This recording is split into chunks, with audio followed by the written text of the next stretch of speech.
Struggling single dad pulls twin girls from a frozen lake. Days later, 10 luxury SUVs bring a miracle. Story: the day the ice broke, and his life changed forever. It was the coldest winter in 10 years.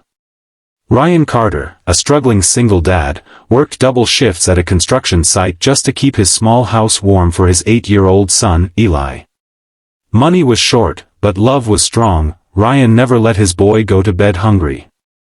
That Sunday, Ryan took Eli for a walk by the old lake, frozen, silent, covered in mist. It was their escape from the noise of hardship. But as they walked, they heard screams. 2 little girls, twins, had fallen through the thin ice. Their red scarves floated helplessly in the freezing water. Without thinking, Ryan threw off his jacket and ran. "Dad, no!" Eli shouted.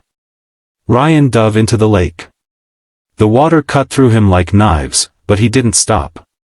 He pulled the first girl out, coughing, shivering, barely breathing. Then he went back for the second, her tiny hand disappearing beneath the ice. His arms ached, lungs burning, but he refused to quit. He broke the ice with his bare fists until he reached her and dragged her out. By the time paramedics arrived, his lips were blue, but both girls were alive. The doctors said he'd risked hypothermia. But Ryan just smiled weakly. "I've already lost one family," he whispered, "I couldn't lose another." The story made small local news, nothing big. Ryan never sought attention. He went back to work, shoveling snow, repairing roofs, doing whatever jobs he could. 3 days later, a convoy of 10 black luxury SUVs pulled up outside his worn-out house. His neighbors peeked through their windows. A tall man in a suit stepped out, followed by 2 little girls and a woman in a long coat. The girls ran toward Ryan and hugged his legs tightly. The woman's eyes filled with tears. "Mr. Carter, you saved my daughters," she said softly.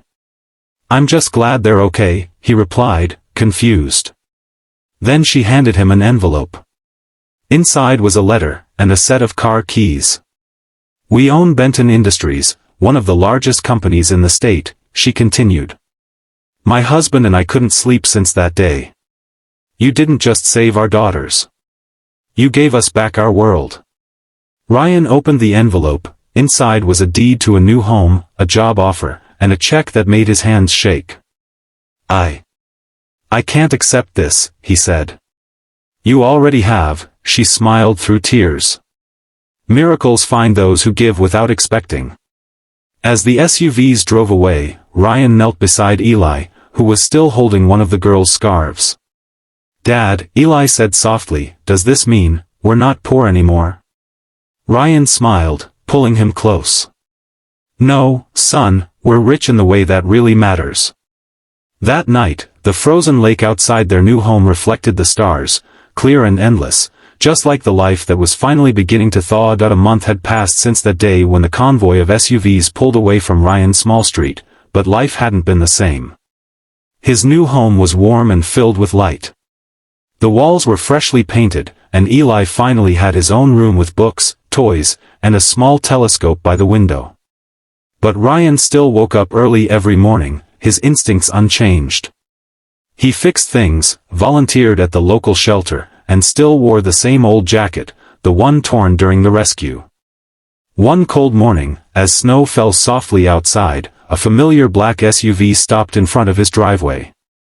Out stepped Mr. Benton, the billionaire father of the twins Ryan had saved. "Mr. Carter," Benton said warmly, extending his hand, "you've been hard to reach." Ryan smiled shyly. "I've been busy fixing up the place, sir. Still don't know how to thank you enough." Benton looked around, noticing Ryan's modest tools and simple life. "You remind me of the kind of man this world needs more of, someone who gives without thinking of reward." He then handed Ryan another envelope. "What's this?" Ryan asked. "A proposal," Benton replied. "I'd like you to manage our company's new Community Safety Foundation, the one inspired by your act of bravery. It'll help train volunteers and veterans for rescue work across the state." Ryan was speechless. He'd never run an organization before. "Sir, I'm no executive. I'm just a construction worker." Benton smiled. "You're a hero, Mr. Carter. And heroes don't wait for permission to make a difference." Weeks later, the Carter Foundation was launched. Cameras flashed, reporters asked questions, and the Benton twins, now healthy and smiling, stood beside Ryan as he cut the ribbon. "This foundation isn't about me," he said in his speech, voice trembling slightly. "It's about reminding people that doing what's right, even when no one's watching, can change more than a moment. It can change lives." Applause filled the hall. In the audience, Eli clapped proudly, eyes shining with admiration. That evening, when the crowd had gone, Mrs. Benton approached Ryan privately. "You know," she said gently, "when our girls talk about that day, they don't remember the fear. They remember your face, calm, kind, brave." She smiled softly. "You didn't just save our daughters, Ryan, you saved our faith in good men." Ryan lowered his head humbly. "Ma'am, I just did what any father would do." "No," she said. "You did what few would dare.